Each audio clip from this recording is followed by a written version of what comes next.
Aussie Tech Heads is brought to you by startnewcompany.com.au. Register your company fast, easy, and direct with ASIC. All documentation is provided and held in your account for downloading at any time. If you're an accountant or other professional, you're also able to brand all documents with your company name. Coming soon, ABN, TFN, and trusts. Special discount for ATH listeners. At the cart, use ATH20 for a $20 discount. And athwebhosting.com.au. Servers operate on SSD drives. Immediate activation, SSL certificates, Aussie support, domain registration, and easy install of WordPress, Joomla, and Drupal. Welcome to episode 671 of the Aussie Tech Heads, recorded on the 19th of March 2020. I'm your host, Jason Oakley, and this is my co-host, Will Tompkinson. Hey, Will. Hey, mate. How goes it? I'm surviving. How about you? A bit like that, isn't it? You know how I was all excited last week that I could actually sit in my computer room and not pour buckets of sweat from under fan? Yeah, well, that didn't happen this week. It's 29 degrees in here at the moment. Yeesh. I had to put the fan on just to try and get some air circulating in the bedroom because it's a bit hot and stuffy here. It's ridiculous. I wish I could figure out what it's doing. Yeah. So I thought I'd get ahead of the times on Monday and ordered all my groceries to be delivered from Woolworths, since Coles doesn't deliver in this tiny little town, of course. And yesterday they cancelled the order and refunded all the money. Thanks, guys. If people, they said no more ordering online. And I thought, if people had to order online, you can limit how many of each item they can order, right? Even by the day. Now, one of the problems I think they're having at the moment that, like Coles, for instance, you can have one packet of toilet roll a day. So the same 100 people turn up at 7 a.m. every morning and buy one packet each every single day of the week. So it's always going to be gone. But if you know that Fred Johnson came in yesterday and the day before ordering online, you could say, well, no, you've already got like 2 packets of 20 rolls each. You don't really need any more. So you could deny them and control the stock, right? Wouldn't that make sense? Yeah, but then you wouldn't make money. Well, they're not doing it anyway. No, I mean, Costco... Fred Johnson is going to have 200 packets of it, but everybody else would still buy it. It's not like they're not going to sell it. Yeah, they just don't put that much thought into it. Costco had a 1 box per card holder toilet paper thing, and they did it with a few other things. It didn't work. You're going through the checkout, and there's people with 4 or 5, bags, 4 or 5 packs in their trolley, and you're like, but it's even worse because you've given their membership card, so you know that there's there might be 5 people with that trolley, but there's only 1 membership card. Yeah, that means there's only 1 person who technically can buy it, because under Costco's terms and conditions, only the person with the membership card is the one who can shop. Yeah, the other people are entitled to visit. So it's irrelevant what they want. So it doesn't matter if you've got 5 people with you. You've only got 1 card. You could limit it by flybys at the checkout. Say, dude, flyby said you bought 4 packets this week. You can't do it because they already track your purchase habits with that. Woolworths gift card, same thing. All of these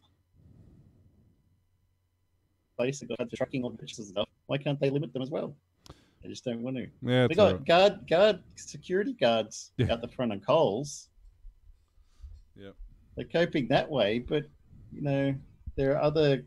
Technology is a thing these days, people. There's not somebody there with a little cash register with the typewriter buttons that you put in £3 and 25 pence, and you don't know that they were here yesterday, even though there's only 6 people in the town. Back then there was only 25 people in the town anyway, so it wasn't really an issue.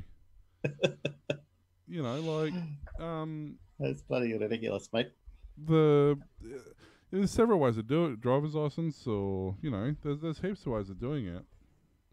Yeah. So instead, they just said no online orders. So what does this mean? I end up going to have to be one of these idiots who line up at 7 a.m. out the front of Coles with my trolley and then barge in with everyone trying to get the things as they're on the shelf. Because you turn up at 10 o'clock, there's not going to be anything much there. You turn up at lunchtime because you can only get out during the day at lunchtime, and there's 500 people there all buying the 1 packet of yogurt or whatever. And the same in the afternoons after work. It's going to be the same thing again. So you just have instead you'd see all these people. They're like, oh, look at all these people lined up at Costco. There's 100 here in the morning. They're not all panic buyers. They're people who just Need want stuff. Yeah. stuff. And if you're not there at 7 a.m., you're not going to get it. Well, that's so what you I have had to to be do. there. And We needed toilet paper and paper towel and cleaning I products. bought some from Amazon. I had to pay $36 for 2 packets of toilet rolls from, I don't know, Singapore or somewhere it's coming from, because it was going to arrive in mid-April. Another $36 for shipping to arrive by the start of April. Then I had to get some guy up in Queensland to ship me a packet through a courier tomorrow. Don't know anyone who lives in Queensland, do you? Yeah, well, I mean, luckily living in a smaller town, we're I'm a surrounded tiny town. No, but I'm surrounded by literally like one street towns. Oh. So I can go 10 minutes in any direction and there'll be a little mum and pa general store somewhere that's got the roll of toilet paper since 1942, the same one that's been sitting on the shelf. You know, so it's not that bad. They must have lots of preservatives to last that long, right? But I know back then it was just like tree bark. Yeah, but, it still is. but Now it's refined tree bark. Yeah. I legitimately had to go to Costco because we needed toilet paper, we needed mixed veggies, we needed a few things. Yep. And I got there when they opened and had to make a beeline straight for the toilet paper because everyone else was. Yep. But, you know, the amount of people you saw, like there was, you know, one 60-year-old lady with about 47,000 items in a trolley. You know, you can't tell me that you're shopping for the week, love. Like, I'm sorry, I'm just She's not going to got the believe pension, that. right? What's she going to pay for it with? So it's She's funny. one of these secret gamblers that make $1 million a year tax free or something. It's funny because one of the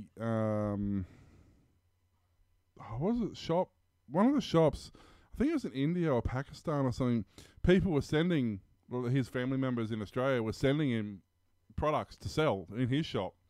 Yeah. And he's like, stop it. He said, I don't have any more room in my warehouse. Stop sending me stuff. He's like, go and crook it his own family for sending him stuff.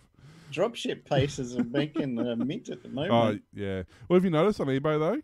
Try and find anything. Like, there's just nothing on eBay, like anything. Like, just normal eBay things you would buy on eBay aren't even there. Yeah. And Amazon has stopped anything from going to the warehouse except for essentials and medical supplies. Which they don't have any of anyway. Yeah. But the one thing, like, if you're in self isolation or you're in quarantine, Woolies and that will deliver to that. Like, they've got a special thing I saw the other day saying that if you're in that, they will do contactless delivery. I mean, we're even offering contactless delivery at work at the moment. Just say no touchy. Or contactless fitting even. So, like, people who... And I've already had one customer who they were in self-quarantine because they've just come back from overseas. And they had to order a battery for their mower. And, yeah, they just paid for it over the phone. And I went and dropped it off in a pre-arranged place and took a photo of it. Showed them the photo, said it's there ready for you to pick up, you know. So you know what? That's actually a thing that's happening. I'm contactless as well. That's why I wear glasses. Your English is as good as mine by the sounds of it. Me not speak well. But have you not speak good. Have you seen the ration kits that were in 1948, World War II? Freeze-dried beans or something. There was 2 ounces of bacon and ham per person per fortnight, ½ ounce a week of cheese, 7 ounces of butter a week, 2 ounces of cooking fat per week, 1 pound worth of meat per week, 8 ounces of sugar, 2 ounces of tea per week. 20 ounces of tea per week. Chocolates and sweets, 4 ounces a week. Eggs, generally 1 per ration book when available. Milk, 3 pints per week. And preserves, so like jam, 4 ounces a week. Now, the younger people aren't going to have a clue what that means in terms of actual, it's one of these. How many McDonald's a day is that? Yeah, the average person's not really going to know what that means in reality. I'm just quickly trying to find. I can't find the one that was on Facebook that I've seen a million times today. Thank you, Facebook, for not showing me the same picture twice. So I'll just quickly Google this and we'll just have a look here. So this should give you. It's not a great image, but it should give you a rough idea of what that is. So basically, that's a week's, other than the meat, which is a per person ration. Well, this is a week all up, and then one of those pieces of meat per person per week. Right. So that bit of milk, that jam, that bit of butter, that bit of fat, those 4 sweets, all that stuff there, and then one piece of meat per person per week. That's it. That's what you were getting during World War II. So it really puts it into perspective. I would like to know how many people have got these giant walk-in freezers to store all the meat that they've purchased. I do. You got a walk-in freezer at home? Not a walk-in, but I got a 200-litre chest freezer. So you're the one. But ours was already full. That's what everyone's like. Don't go and panic buy rations. I'm like, our freezer's full. Already did. It's always full. You know, we've always got about a month's worth of meat.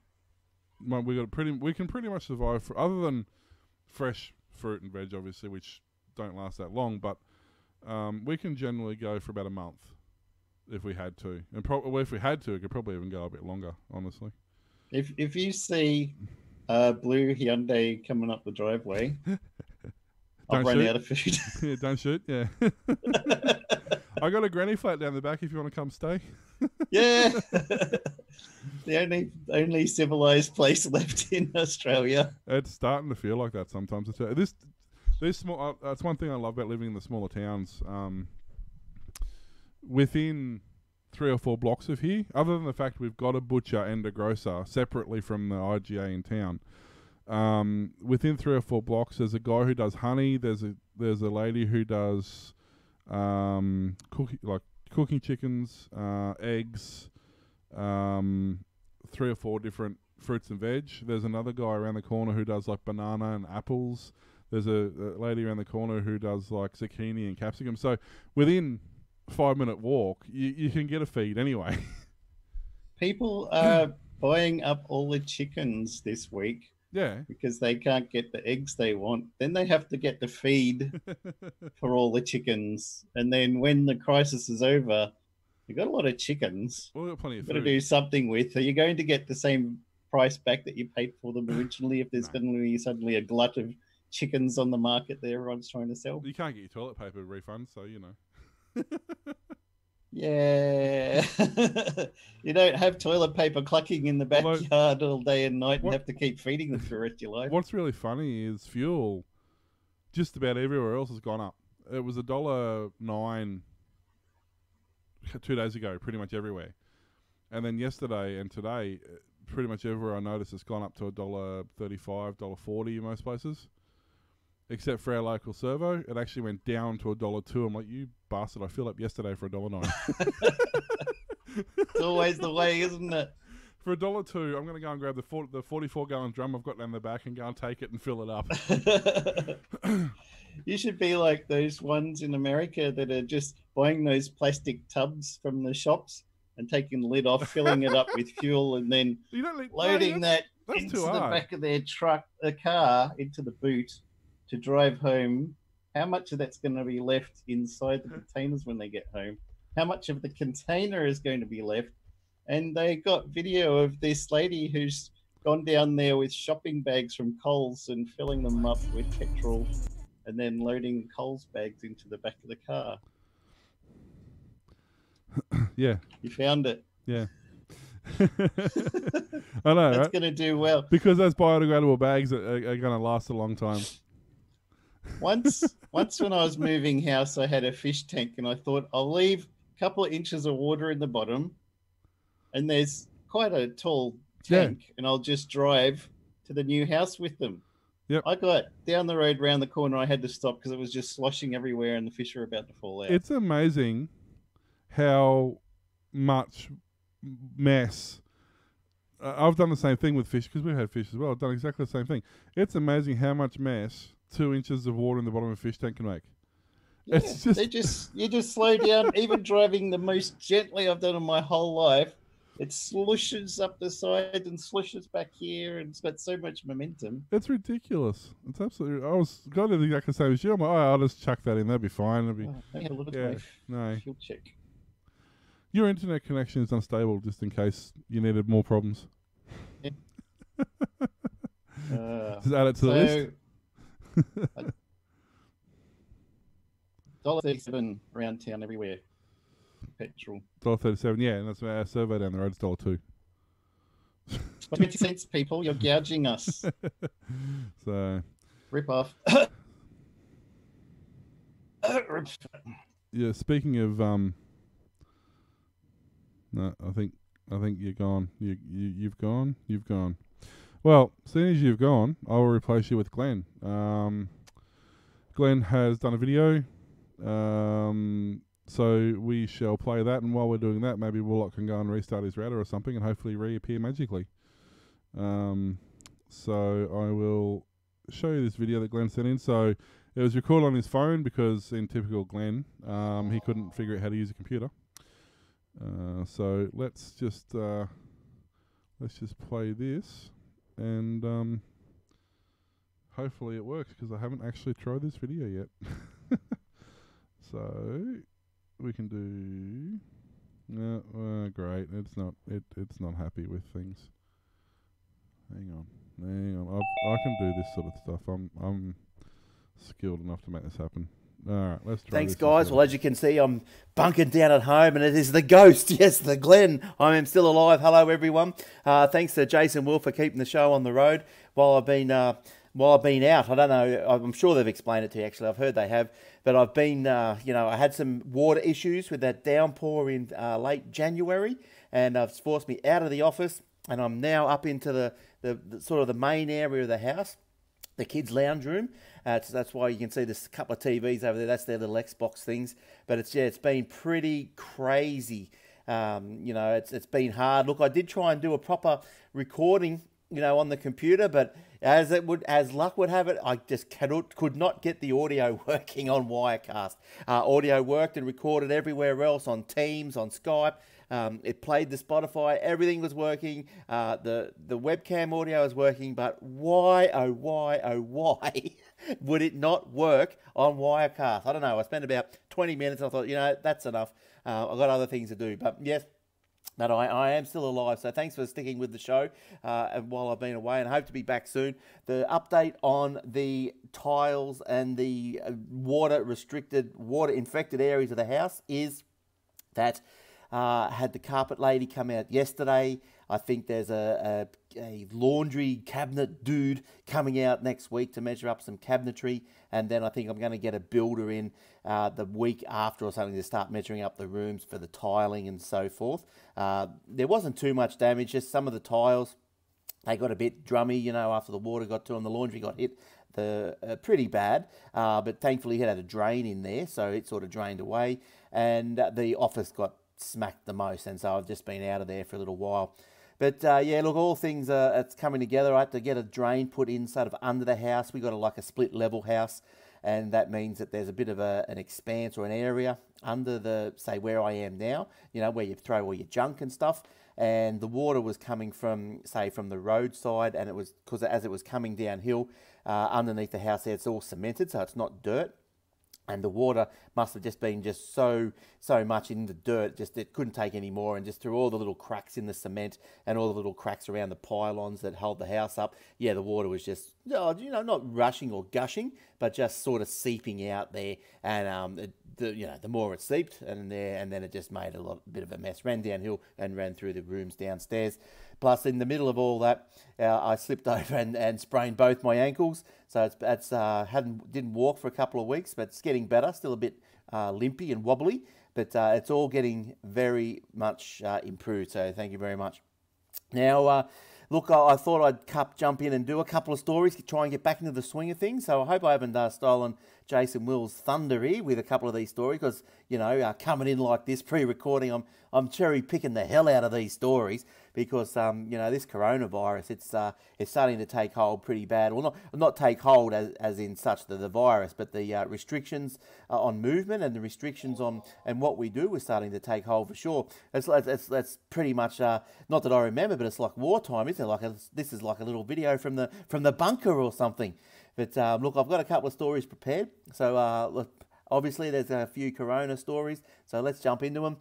We've got last week I saw Apple at Robina closed its doors, and Apple worldwide except for all except outside of China. Does that make sense? All Apple stores apart from China. That might make better sense. All apart from China are now closed until March 27th. Due to the coronavirus.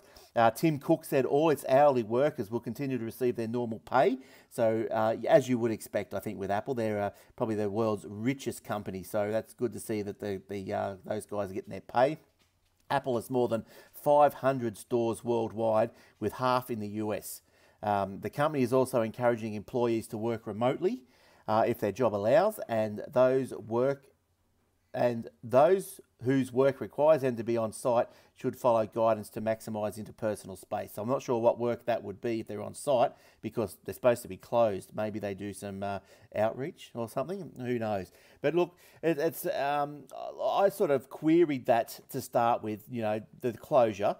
Just thinking, tossing up in my brain, well, like, geez, if they're going to close now, like when I thought it was relatively early in the piece, especially in Australia, is that when do they reopen? So they close for 2 weeks, and you would expect, if you follow proceedings and events from the rest of the world, like poor old Italy, things are going to get worse. This virus is going to spread. So, if they close for 2 weeks, when do they reopen? And that's what I've been struggling with the schools as well. Like I had the kids pulled out of school earlier this week. They've gone back today. I don't know, is that a good or bad decision? I don't know. But I know there's a few schools closing around us on the Gold Coast. They're mainly private schools and independent private schools. But it was a tough decision. I know that all things being equal, that they say that the kids can't contract it. But whether or not they can bring it home and give it to an adult or whatever, but like my mum and dad, they've been isolated now for a week, not because they got anything, it's just, I think that's their normal life, to be honest, but they decided to close the front door, and my brother took some milk around, and it was like, leave it at the front door and go away. So he had to leave it at the front door and go away. So thanks for that.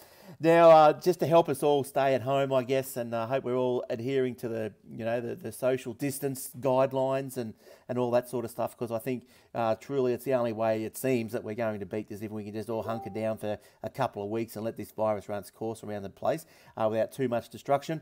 Well, hopefully it'll just peter out, but doesn't look like it, does it? That's pretty serious stuff. But anyway, to help us all work remotely, Microsoft and Google have come to the party with free Microsoft Teams and Google Hangouts. On March the 3rd, Google announced that it was rolling out free access to advanced Hangout Meet video conferencing capabilities until 1st of July to all G Suite and G Suite for Education customers. So that includes the capability for larger meetings, up to 250 participants per call. So live streaming of up to 100,000 viewers. And the ability to record on Google Drive. So that's good. Google is making it easier for people to work remotely with video conferencing. I don't know, I've got a weird word in here. Falcon. Said the Falcon. Who's that? Mario. So I must have missed who the Falcon was in that story. But anyway, someone called the Falcon said that all the features that become with the Enterprise edition of Google Hangouts Meet are now available to every G Suite user.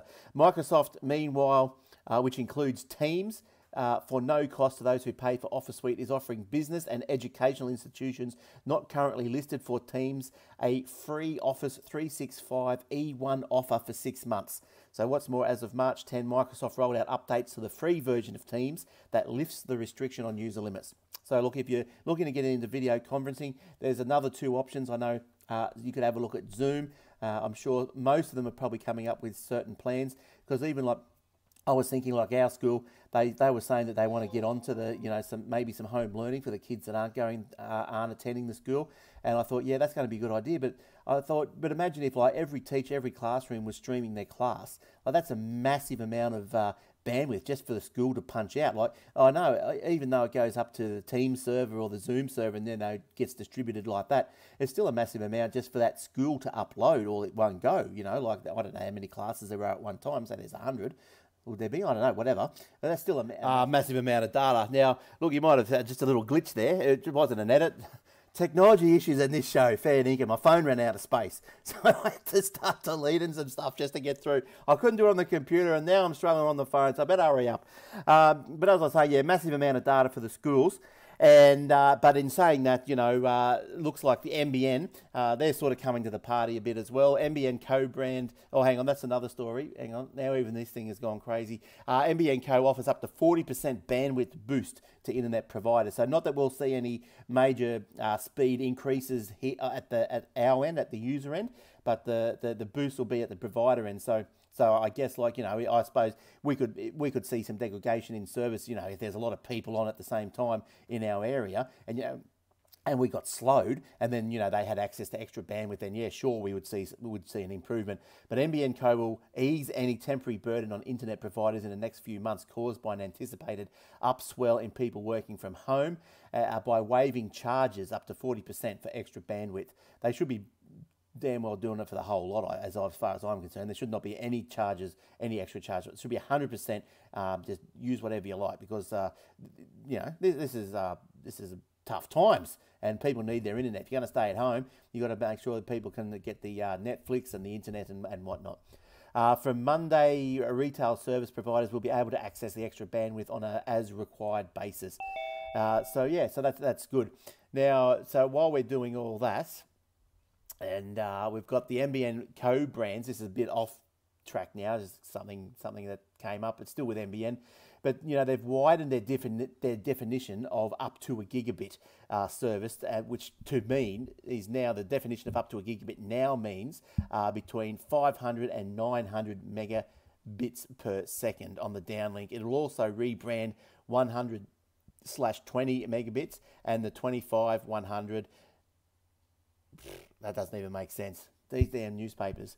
But anyway, they're changing their things around. So home fast will be 250 down, 25 up, and home super fast is up to a gigabit as home ultra fast. One of the challenges for NBN Co is that the prospective users in the hybrid fibre coaxial HFC portion of the network, which is me, are likely to struggle to achieve near gigabit speeds. Well, that's no good. But anyway, let's go. If they can keep the speed that it is now, 100 down, 40 up, which I come close. I get to probably 97 down and 37 up, so it's pretty good. I don't have any problems with that. That's pretty good. One of that led NBN to trial 2 possible flavours of gigabit. Yes, that just goes on a bit like that. But yeah, look, so it looks like everyone, got to try and get in and do their best. And even with the, like you heard the Prime Minister yesterday, I think it was, or through the week, it depends on when you're listening to this show, talk about, panic buying and all this sort of stuff. Yeah, like fair income, like just buy what you need. And that's what we've done. Like we've got, I guess, if the worst happens, we've probably, probably got about a week or so. That's what you normally buy. Like, and if we all do that, well then, there's going to be no rush on supermarkets and all this sort of stuff.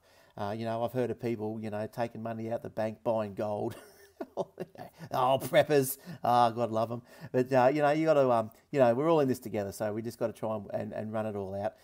But, yeah, the strange thing was I have to sort of pass a comment on this toilet paper rush. Like, what is going on there? Like, fair income. Why get into a fight over toilet paper? Why not just use a hose if you run out? Fair income. Go out the backyard. Use the hose. Like, geez, like, it's very strange. I don't know. Maybe it's a bit different for girls. I don't know. But anyway, for boys, just get out the backyard, get the hose on, and Bob's your auntie. All right. Well, look, I've taken up most of your time, or a lot of the time here, out of Jason Will's time especially. So I just wanted to sit down, come in and say, record something, say I'm still alive, still got water issues are under control. They're all starting to be repaired and all that now. I'll be back in the office soon, and hopefully back into doing some regular podcasting. So we'll see how we all go. I've got to set up this whole computer system and microphones and everything again. That's a nightmare in itself, especially when for whatever reason, like Ycast won't even work with a webcam. Like, oh, jeez. But anyway, I hope you're all doing well. Stay safe. Stay away from everyone else. And hope to see you soon. Okay, back to you, Will and Jace. Good work, boys. Cheers. Bye-bye. Yeah, Glenn, thanks, buddy. I've only been at you for like a month to get that sorted, so no rush there. But so that's basically what's going on there. It's one of those things where you're at the reliance of other companies to hurry up and make things happen, especially when dealing insurance companies and stuff. So I'm not sure if Jason's got his things fixed yet or not. I can hear him, but I don't think he can hear me yet. So what I will do is I will move into a story, and then if that doesn't work, we shall pause and continue. But since we're live streaming, I'm trying to avoid pausing. But sometimes it happens. So speaking of, spoke the NVM before, there's been a couple of other announcements by other companies about what they're going to do to help out. And one of them, one of my providers I know I use, and I'm pretty sure Jason uses, and a couple other people I know use. Yep. No, there we go. He's alive. Is Aussie Broadband. So what they've basically come out and said is that because they already don't operate near their peak anyway, they're not expecting any issues with slowdown and bottlenecking and stuff like that anyway. But they have more resources if that's the case. They're basically not expecting any problems. But because many of us look like we'll be soon working from home, they put these measures into place. They're providing unmetered home internet data. So not that some of their plans are metered, some are unmetered anyway, but in this particular case, whether you're on NBN or ADSL, they're rolling everything out to an unmetered plan. They're stopping all service suspensions. So basically, if something happens and you can't pay your bill, they're not going to chase you just yet. They call it their financial hardship service normally, and then they've got this on top of that as well. And then they're any of the few remaining customers on the 12-1 speed plans, which I can't imagine there'd be too many, but if they end up having to work from home and need more speed, they'll upgrade them for free to the next plan level. And the good thing is, because they are an Aussie-based company and their call centres are actually real Aussies who work from home normally, it's not really going to affect their call centre issues. And if you do have any problems, which, let's face it, is very, very rare with your Aussie broadband anyway, then you can give them a call, and they might be a little bit overwhelmed, but realistically, they're still going to get back to you. I know that a lot of other network providers have put messages out saying that their call centres are basically, they're closed pretty much all their call centres because they're somewhere where they've shut, where the towns have gone into isolation. So a lot of other companies don't have call centres at the moment, which I thought was interesting. So yeah, I remember somebody was saying their ISP, they tried ringing them up. They messaged me yesterday and said they're not taking calls. And that's it. That's an Australian ISP. Yeah, that's Telstra's. Call centre's just not there to answer the calls. So. Telstra, I was trying to get onto them yesterday, I think, and my wait time was, I think the computer came back and said my wait time was 126 hours or something. I'm like, yeah, no. 127 hours, like that movie. That's fine. I don't have to cut your arm off. Yeah. So no, I'm not really that desperate to talk to somebody. Talk to Telstra. So, but speaking of Telstra, Telstra have also released something similar, although not half as impressive. They're basically saying people who are on limited connections will be put onto a no data plan. So they get no data. Is that what you're saying? Yeah, I know, right? That's it. You're not getting if you're paying for data, you're not getting any more. That'll ease the That'll- congestion yeah, on the network if that's nobody right. can get any data. Um, They've solved it. Congratulations. We don't need that gigabit internet or anything. Giving their customers more data for mobiles. Postpaid customers, both handheld and mobile broadband, will receive an extra 25 gig on their plan per month. Telstra prepaids who recharge on $40 or more will get an extra 10 gig of data. Pensioners will also be able to. Pensioners will also be able to make the unlimited local pack. You don't get it, but you get to make it for other people. Thanks. I think that's supposed to be we'll receive the unlimited local pack, which is the unlimited local and national and 1-300 number calls. Yep. With data traffic increasing, we're encouraging customers to make use of the self-service tools available on their website, which it doesn't work. So they're kind of half-assed attempting to for the largest provider in Australia. You think that come up with something better than that, but that's what you're getting. That's all you can. That's all, folks. That's it. What else you got? In the absence of official game developers conference, the Steam Game Festival is returning for a spring edition starting today to help shine a spotlight on small creators. The festival, which first took place alongside the Game Awards in December, now features more than 40 indie games you can preview with free-to-play demos via Steam, a big jump from the initial 12 offered a few months ago. Jeff Cayley, the Game Awards executive producer and host, first announced the event yesterday on Twitter, saying it was put together to help feature games from indie developers who lost the opportunity to demo their titles at the now cancelled GDC, which was to take place this week in San Francisco. The Steam Game Festival will run from March 18th to the 23rd.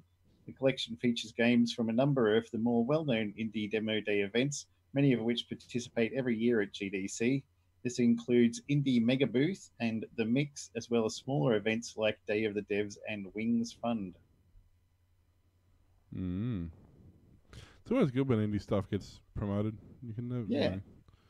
And we should also add that, what's that website called? GOG? Good old games. They've got like 40 games free at the moment for people who are stuck at home as well. They always have a selection of free games, but yeah, they've bumped it up. They've bumped it up. It's I'm trying to think where it is. Where are we? I've got their website here. Yeah, I'm actually quite a fan of their website. I buy a lot of stuff. Well, I don't buy. I get a lot of stuff off it. As I said, they quite often have packs like this one here, the Spring Sale Classic, where it's Diablo, Heroes, World of Warcraft 1, 2, Fallout, Prince of Persia, Unreal Tournament. Pretty good games. Yeah, and they're only a couple of bucks each. It's very hard to resist buying games from here. I tell you. So that's where Will's weekly income goes. Well, not so much now because I just spend $10 a month on the Humble, or not even. $8 a month, I think, on the Humble bundle. Yep. And that gets you a heap of stuff. You get like 12 games a month. You need to stream them, son. Yeah, I need time to do that. But yeah, if you want to find a lot of the old games that aren't, a lot of them are on Steam now, but a lot of them aren't. This is a really good place to get them. Things like Sam & Max Hit the Road and Full Throttle. Oh, can I? Yeah, they're all Sam & Max, I love that game so much. It's hilarious. I know, it's brilliant. The funniest thing I've ever played in my life, I think. Yeah, it was a really good game. I liked it. I'm pretty sure it's on here. I think this is where I got it from. I'm in the wrong thing. I'm in the wrong section. But stuff comes and goes as well on here. It's like any other site. Sometimes they'll have stuff on sale. Sometimes they won't. But yeah, it's cool. Create an account, at least get the newsletter so you can see when they're featuring stuff. Yeah, exactly. And they have sales, and they will. They'll have free. They'll go, this month we're going to have a sale. We'll have a sale on RPGs, and we'll put 10 simulation games for free. They do all sorts of stuff like that. So it's really cool. But it's not only old. I mean, I guess they're all older games, but they're not necessarily old games. There's some relatively modern stuff on here, like The Witcher and stuff like that aren't really that old. They're only a couple of years old. So it's not only really ancient old games that's on here. See, even The Witcher 3, which I think is only...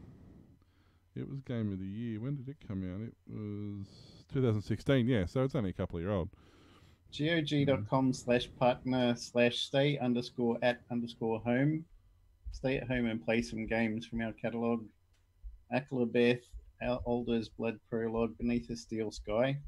I like that. I used to love that on Amiga. Biomenace, Builders of Egypt, Kane, Doom's Dark Revenge, Echelon, Book 1, Flight of the Amazon Queen, Gwent, Witcher card game, Hello Neighbor Alpha version, Jill of the Jungle, Complete Trilogy, Legend of Keepers, The Lords of Midnight. That's a game from the ages. Lure of the Temptress, Overload, Postal, Sangfroid, Shadow Warrior, Star Gunner, Sunrider, Shadow Warrior Agent, Treasure Island game, Treasure Adventure game, Tyrion 2000, Ultimate 4, Ultima Worlds of Adventure 2, Worlds of Ultima. PC Simulation Builder, Jill of the Jungle, Craft the World, Crucible. They're all free. Yeah. Jill of the Jungle was it was so bad. It was exactly like George of the Jungle, but worse. It was really bad. Like George of the Jungle, friend to you and me. It's just watch out for that tree. Watch out for that. It actually reminded me of something somewhat resembled Pitfall. Mm-hmm. So that was cool. But yeah, that's it. You know, I know Steam often has free games as well on sale. Well, not really on sale if they're free. But anyway, and as I said, you know, Humble Bundle's a really good way for $6 or $8. You can. I'm on a recurring plan, so I think I put in $8 a month, and I pretty much assures me like a dozen games. Yep. But sometimes it's you as long as you pay the average or more, you get a heap of games. Like even if you pay like $1 a month, you guaranteed like 2 games or 3 games or something. But if you pay more than the average, you get more games. Yep. So and check out the Intellivision Amico. They got a new trailer out with a bunch of games on it. There's updated Planet Patrol, which got 3D with scrolling and stuff across the screen and jumping over all these things. They got Missile Command updated with, you know, all these missiles coming down everywhere and these turrets going off, flying and shooting around everywhere. It's really crazy, but they look like really good games. And also new games, not just the old ones remixed, but the remixes look really cool as well. Yeah, it's limited VIP edition pre-order available March 31. But what's funny is that the handset. I still don't get over the handset of this console. But some of these games I remember playing in their 8-bit format. You know, and it's so weird seeing them. Playing them now and looking at this is like, I remember. Oh, that was so cool. That was RC Racer. I used to play all the time. Shuck. Yeah. Do shuck do. You gotcha. It's but yeah, I don't know. I'm still somewhat freaked out by the console, actual console design on this thing. It's much better than the upcoming Atari that everyone's just like, really? I mean, so far they've advertised, we've got the retro Atari gallery. You can play all your old games. I know. Okay. Yeah. Nothing new to announce. Nintendo and I guess play all the old ones, but you can also play that on your iPad, play it on your desktop, play it on every other platform we got it on. I mean, I guess everyone else has done that, so they might as well. Yeah. It's not the Atari we knew back in the day anyway. How about the PC Engine TurboGrafx 16 Mini? There you go. Nice. Following the disappointing news that the Contravirus has halted shipment and production, the adorable Japanese white PC Engine is now available from Play Asia. We're not sure how much stocks online retail has, so you better act fast. It's You got a mini console, didn't you? Yeah, I got the Nintendo. It was alright. I never had any of those consoles, so mine's all Commodore 64, VZ200, which I'm in the middle of making a new game for. It's going to be a platformer. We never had a proper platformer on there. The biggest problem with the Nintendo console is, well, there's a couple of issues. One is that the control cord's only like 2 foot long. What? Like the original were like 5 meters or something. Like you could sit the other side of the lounge room and play it. So in other words, you have to buy a 5-meter HDMI cable to go to the TV and sit the console on your lap. And a USB cable because it's USB powered. Oh, yeah, they didn't power it through the HDMI. They powered it through a separate USB. So yeah, I'm kind of not real happy with the Nintendo. Wake up a RetroPie and off you go. You play the same stuff and you can do whatever you want. For the price you're paying, paying $100 for a mini console that only has a limited selection of games, which I don't understand why there's a limited selection of games. You can't possibly tell me that they can't put enough memory in that thing to fit every game they've ever made. But, it's bad enough you're paying $100 for it. It's cool, don't get me wrong. It looks awesome sitting there, but it's not something I'll probably ever use again.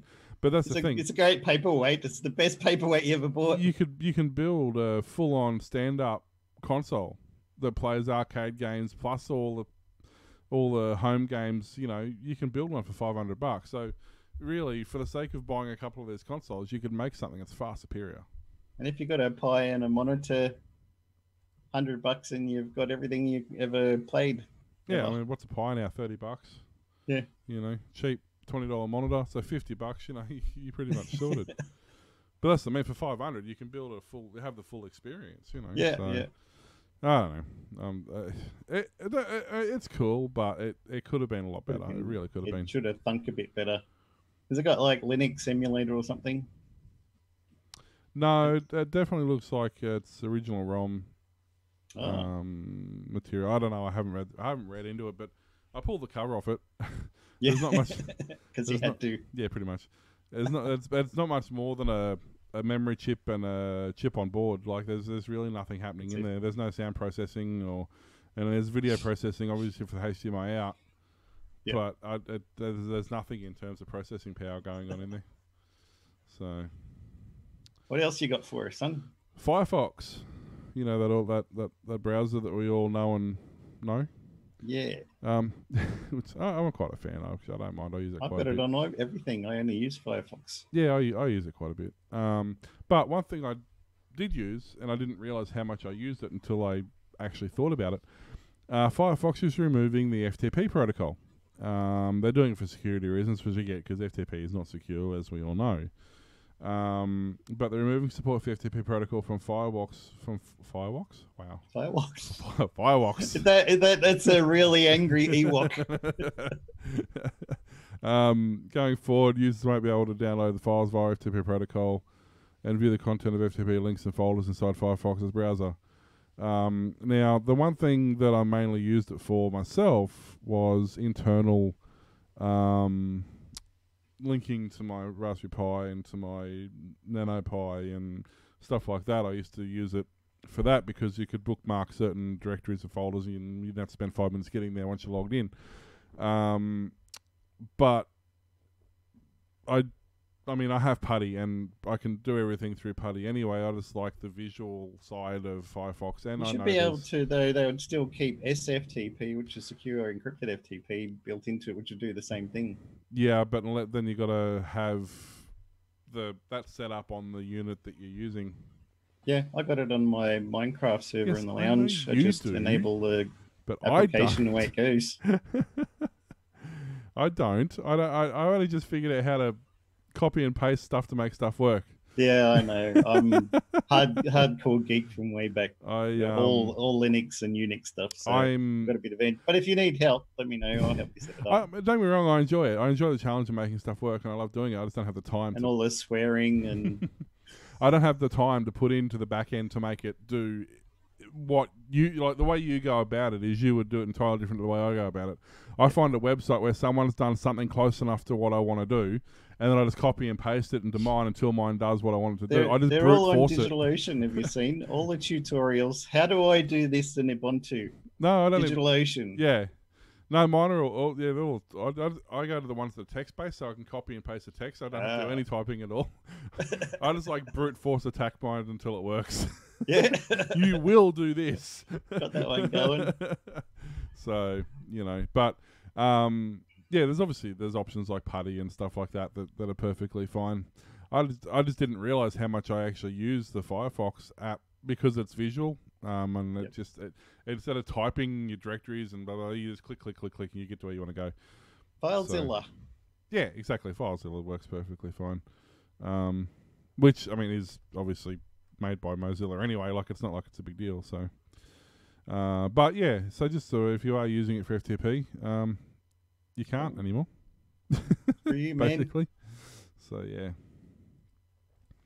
Tubi. Now, I'd like to say Tubby because Tubi, but you'll find out why I would like to say it that as being not quite so nice. Tubi, a leader in the fast-growing free ad-supported streaming category, is being purchased by Fox for about $440 million. It's paying for the acquisition using cash from the sale of a minority stake in Roku.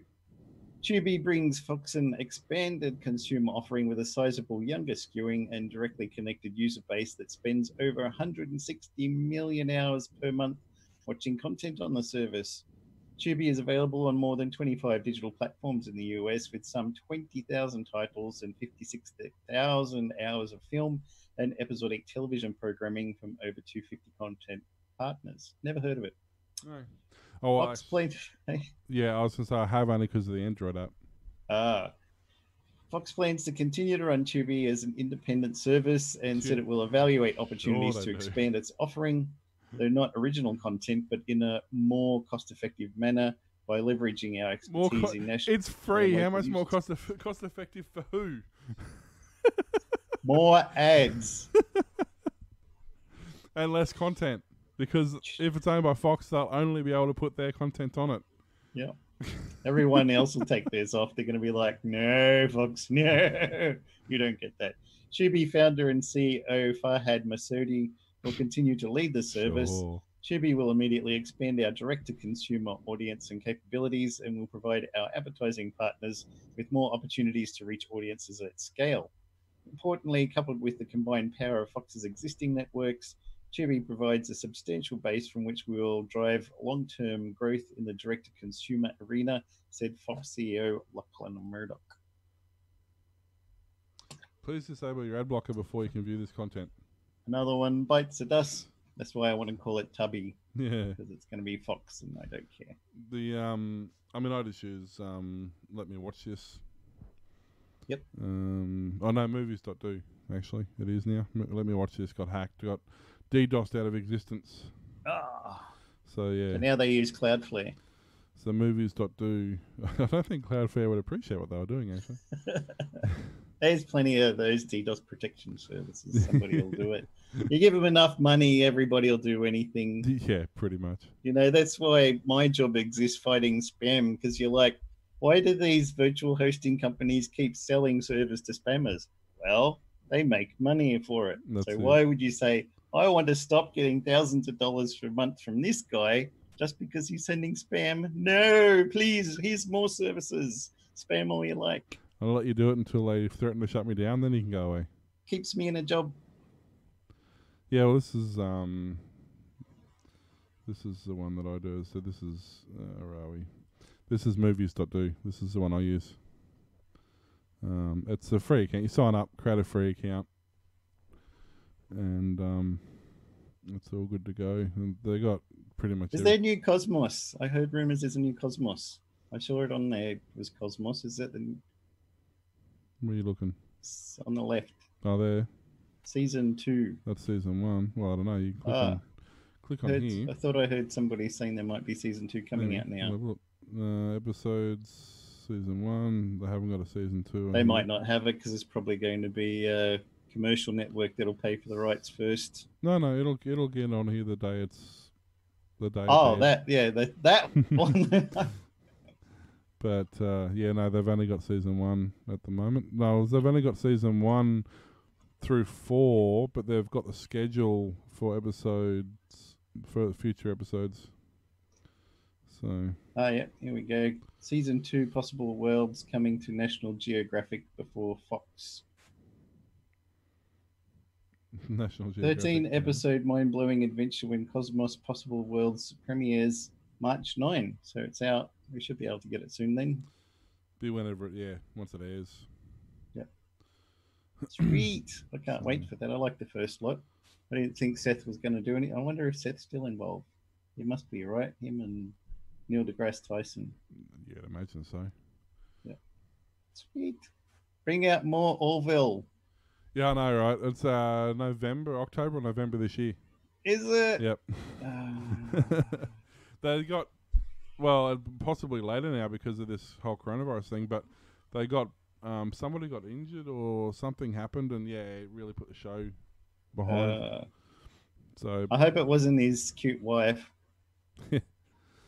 I don't know who it was, but yeah. But I like this because I watch, like, there's literally probably 4 shows on here I watch. And one is like MacGyver, which is on, I can't remember, say it's on Netflix. And then the one is The Grand Tour, which is on Amazon.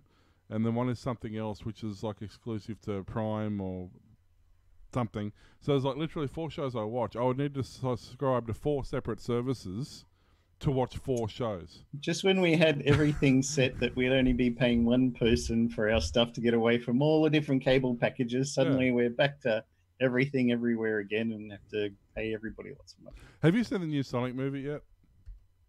Should I? Yeah, it's actually really good. It's actually really good. I was quite surprised. I was expecting it to be like they did with Detective Pikachu. But no, it's actually quite a good movie. I quite enjoyed it, and it's relatively correct to canon. So, the Orville has moved from Fox to Hulu. Yeah, to Hulu. Yeah, that was part of their issues. Yeah, which is weird because Fox had already commissioned season 2. But anyway, thanks for paying for it. Now we're going to show it through the other guys. That's pretty much what happened. Fox halfway through or 3/4 way through season 1 commissioned season 2. I haven't really read into it and I don't know why it happened, but next thing I know I'm reading that it's moved to, and I'm like, hang on. Huh? So just a couple of scams to be wary of too. I don't have the information in front of me. There's a scam going around at the moment with PayPal sending, well, it's not PayPal, but someone sending emails pretending to be PayPal saying due to the coronavirus we're updating details, making sure everybody says who they are. Click links in email from anybody, anywhere, anytime. The problem with this one is it's actually very, very hard to tell that it's fake because the links are almost exactly correct links. Yeah. I'm going to have to ban them tomorrow. So, I'll take them tomorrow off work. Monday. So that one's just something to be wary of. There's a phone one going around at the moment saying their revenue. There's apps in the Google Play Store, coronavirus map tracking apps, which have got malware and will take over your phone. So don't install any of them. Oh, is there? Haven't seen that one yet. I know that there's phone calls going around at the moment for actually they're doing it via SMS. We're supposedly raising money for people in isolation for the coronavirus. They're supposed to help them raise money so they can afford to pay their bills and stuff. And you get those phone calls, ni hao, and then they speak in Chinese for 10 minutes and you hang up on them because scam. Well, you can always tell because when you pick up the phone, you go hello, and then there's like a 35-second delay before you hear something back. And then the auto program system starts playing. Yeah. Well, I love you owe lots of money to China. I love the ones that they ring you and they go, please hold, first available. And like, no. That's not how this works. I was in the reject shop around Christmas time, just getting a few decorations, and my phone rang. And because I've got the Samsung with the built-in software, it says, "Warning: this is probably a scam." And so I put it on speakerphone for my daughter to hear, and they're like, "Hello, you've been selected from the Australian Tax Office as have not paid your tax. You will be charged, and the police will be sent around to you soon." I'm like, "Yeah, right." Yeah. Yeah. No, they're getting bad. But yeah, there's obviously there is actually a legitimate app though on Android. It's Find My TP. It finds the nearest store that's got toilet paper. I saw on Twitter this lady said, my elderly mother came over to visit today to have a nice cup of tea and a chat, and after she'd left, I discovered all the toilet paper in the house was gone. How dare she steal from her own children? Yes, it's getting a bit silly. Another But story. yeah, go for it. Researchers have discovered another big database containing millions of European customer records left unsecured on Amazon Web Services for anyone to find using a search engine. A total of 8 million records were involved, collected via marketplace and payment system APIs belonging to companies including Amazon, eBay, Shopify, PayPal, and Stripe. Discovered by Computex noted breach hunter Bob Diachenko, the AWS instance containing the MongoDB database became visible on the 3rd of February, where it remained indexable by search engines for 5 days. Data in the records included names, shipping addresses, email addresses, phone numbers, items purchased, payments, order IDs, links to Stripe and Shopify invoices, and partially redacted credit cards. A total of 8 million records were involved, collected via marketplace systems. The article calls it simply the latest example of how easy it is to leave sensitive data sitting on an unsecured state on cloud storage platforms. They cite 2 more high-profile databases that Comparitech found exposed on Elasticsearch just in 2020. The database containing 309 million Facebook user IDs, phone numbers, and names, and a total of 250 million Microsoft customer support records dating back to 2005. It's becoming ridiculous now. It's not even. But I see that wouldn't be like eBay and Amazon. It would be some form of third party. Or it'd be some sort of third party company they've hired to do something. Whether it's a marketing department, whether it's whatever. So it wouldn't specifically be them. But that's something a lot of people don't think of. And it's actually one of the stories I was looking at here. It's saying, with everyone working from home, security is now becoming paramount.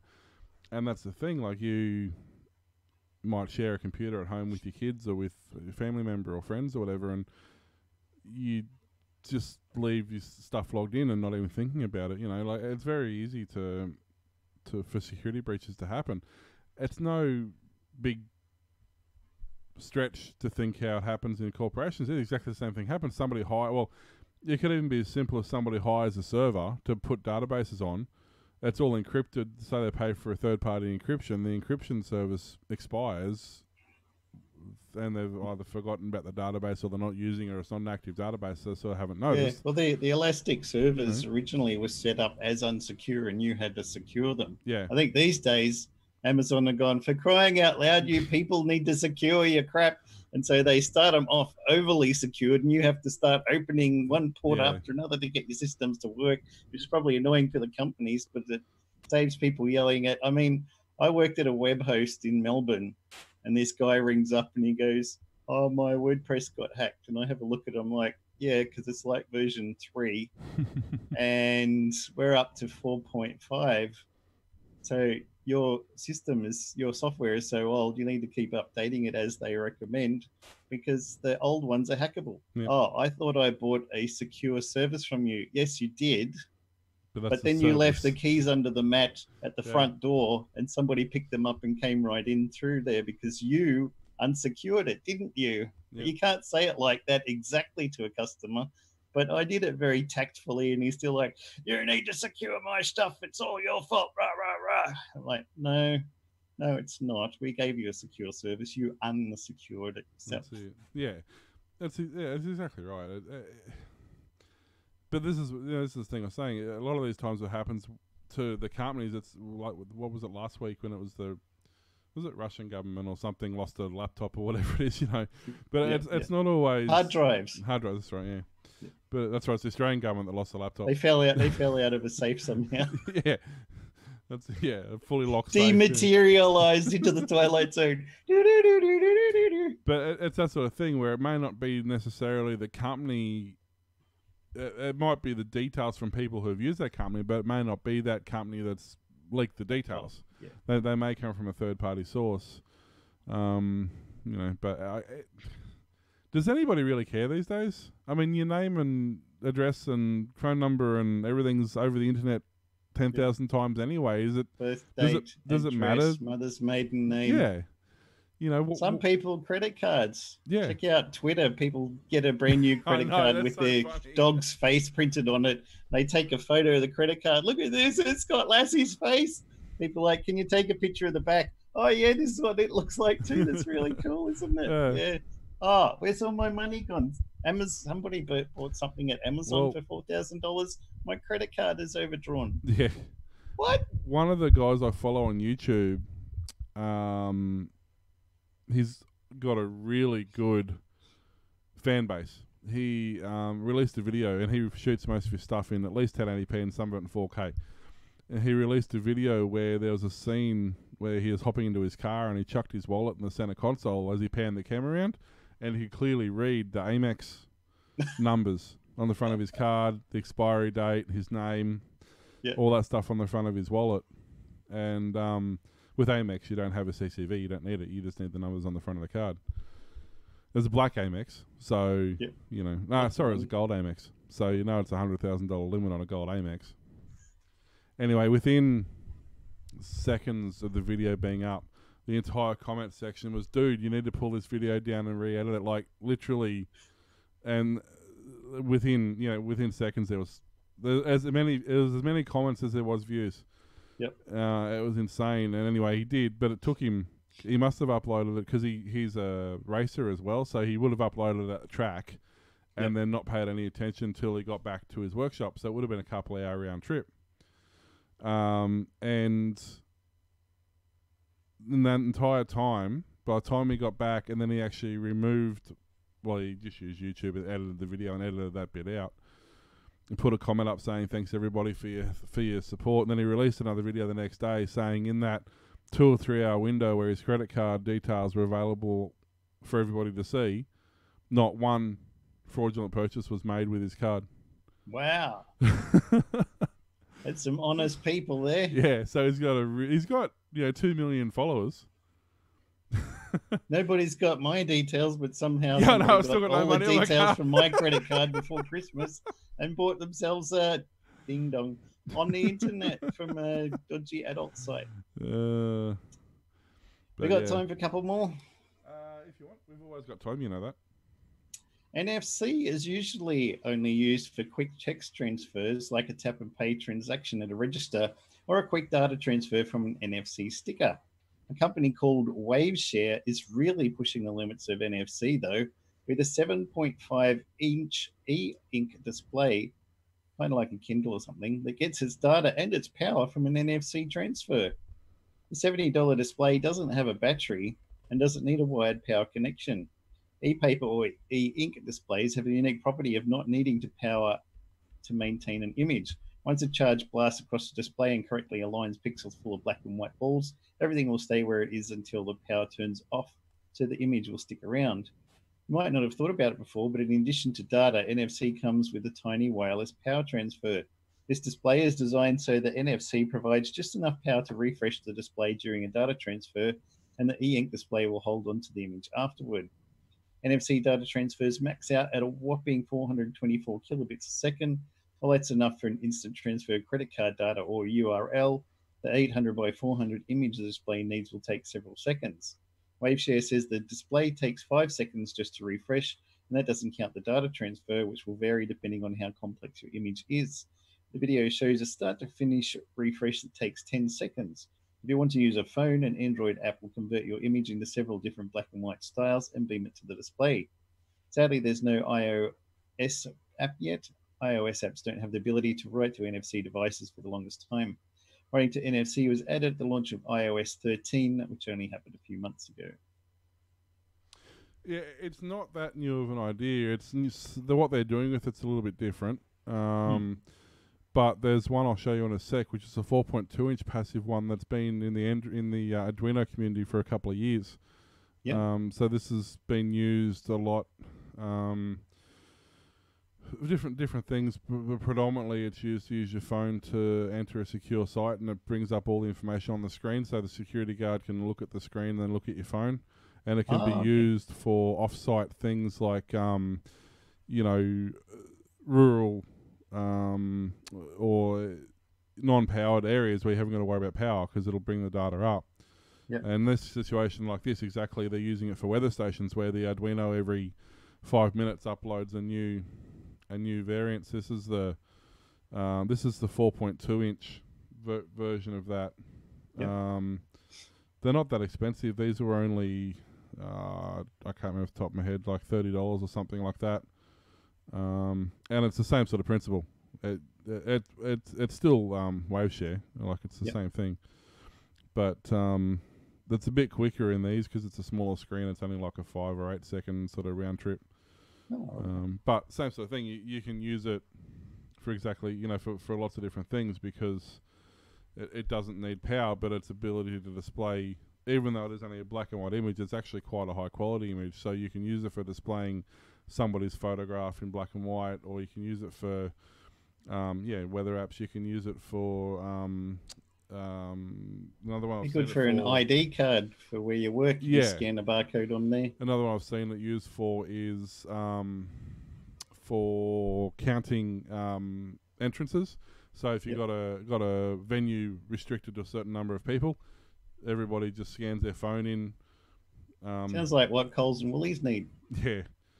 Well, I was going to say I've seen something very similar on, I think it was in Sweden, but I'm not 100% sure. On their shopping trolleys, you can put the app on, tap it to the screen, and it brings up your shopping list on the screen. Oh, nice. So I think it was something, I'm assuming it was using the same sort of technology. So yeah, being such low-powered devices, and as you say, their ability to maintain the display, they it's only need power to change the image. Yeah, and NFC doesn't deliver a lot of power. It's only several milliamps, but it's enough. You leave your phone on, it uploads, and then that does two things. It uploads the data, which really doesn't take much power, but it also charges a capacitor in the device. It doesn't have any batteries, but it has a small capacitor. Yep. So that once the data's uploaded and it starts processing the image, your phone's delivering some of the current, and the capacitor's delivering the rest. Yep. So it's a very simple idea, very, very good idea. I actually have an e-ink one that I use for, I've got it tapped into my Google Mini in the shed, running through an Arduino, and it updates the playlist on the e-ink screen. Oh, nice. Eventually I want to do Is that Spotify or something? Just through, whatever. I think it uses Spotify. But it does it using because it uses the Android part of the interface where it basically uses a text-to-speech sort of thing, or I guess it's text-to-text. It converts it from complicated text just to basic text. Yep. But I want to use a bigger screen eventually. But it's just something I've seen another guy use it for updating his subscriber count to his YouTube channel. Oh, all right. It just sits there in the middle of wherever it is. It's like in the middle of his paddock or something.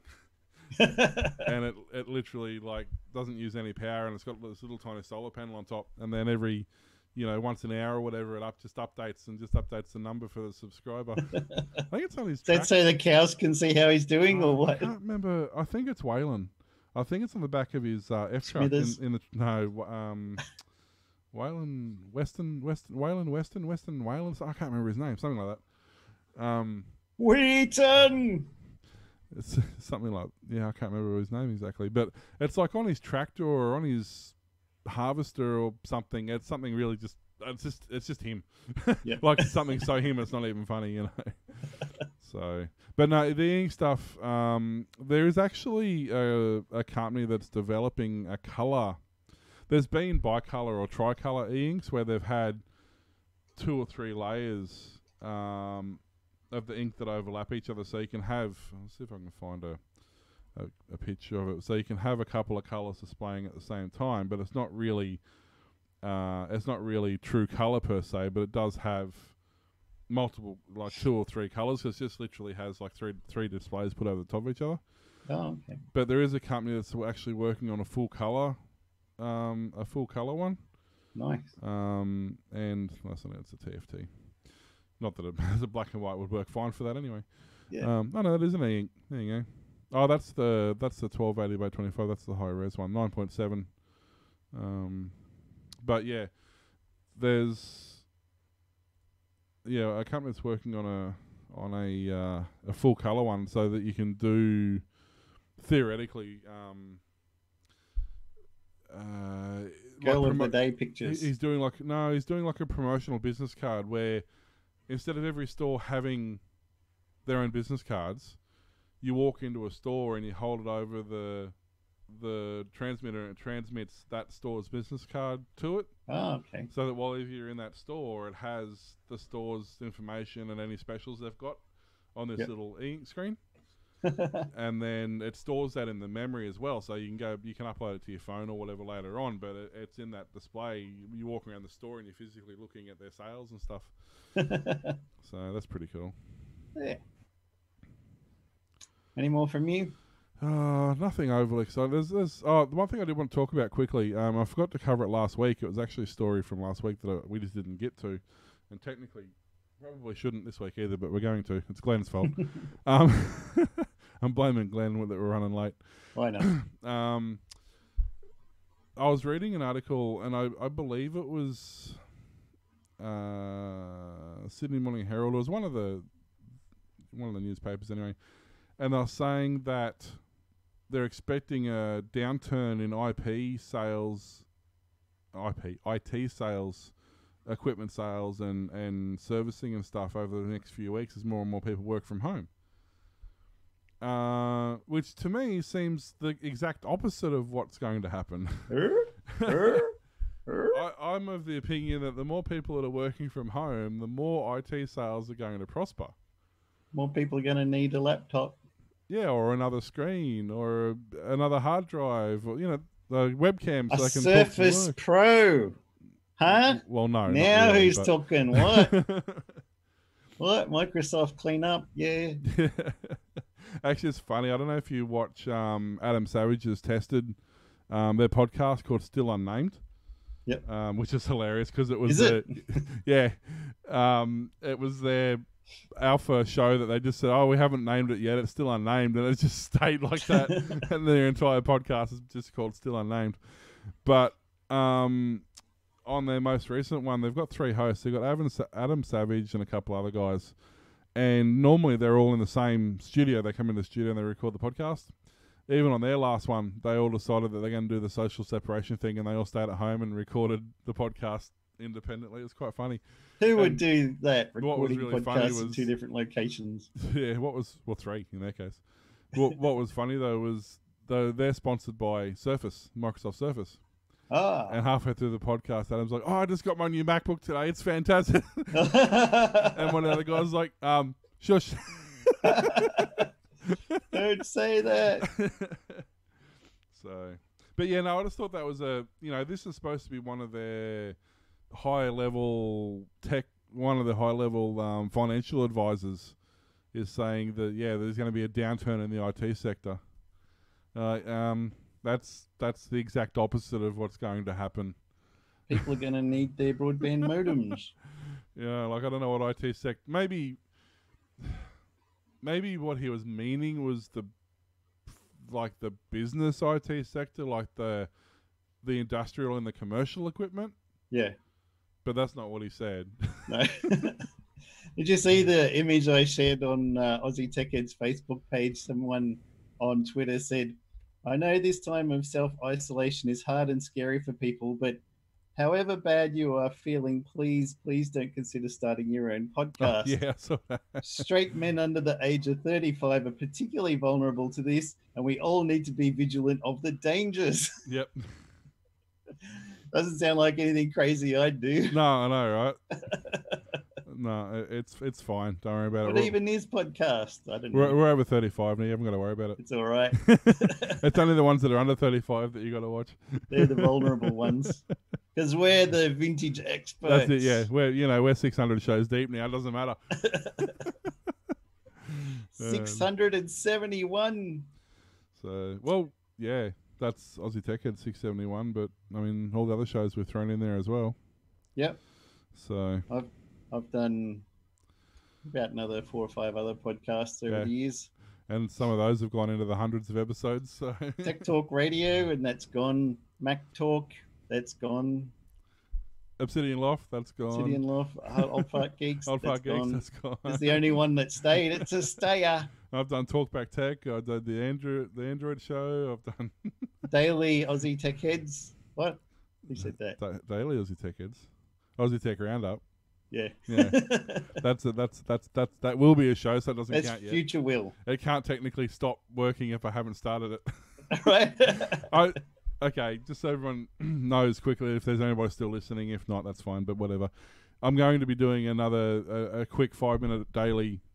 It's literally Aussie Tech Roundup. It's the things you get from the Aussie Tech newspaper, the newspaper Twitter feed, things like that. It's going to be a 5-minute show from end to end. But I refuse to do it while every story contains the coronavirus. It's just not happening. I'm just going to wait. I was all geared up, ready to do it. I shot a pilot episode. I had it all figured out. I've got the teleprompters working, so I've got it timed to perfection. Everything's good. The virus killed you. Yeah. Now I just ain't doing it. It's just not happening. I'm just waiting. And in other news, I'm taking tomorrow off work in lieu of my birthday on Saturday. No, that just means you're getting older. Yeah. It's not that important. You get one, dude. Hey? 49, dude. 49. So that's not that important. You get one of them every year. Yeah. It's not like it's that big of a deal. I saved it. So I kept alive another rotation around the sun. Good on me. Exactly. I didn't die yet. Another. Thanks for listening to the Aussie Tech Heads Show podcast weekly. We can be found at facebook.com/Aussie Tech Heads, twitter.com/Aussie Tech Heads, youtube.com/Aussie Tech Heads. Email us Glenn or Will and Warlock at aussietechheads.com.au. You can hear Aussie Tech Heads on aussietechradio.com. 24/7 back-to-back play of some of the best tech-related shows from around Australia and New Zealand, and new shows are added every Friday. See you later. Bye.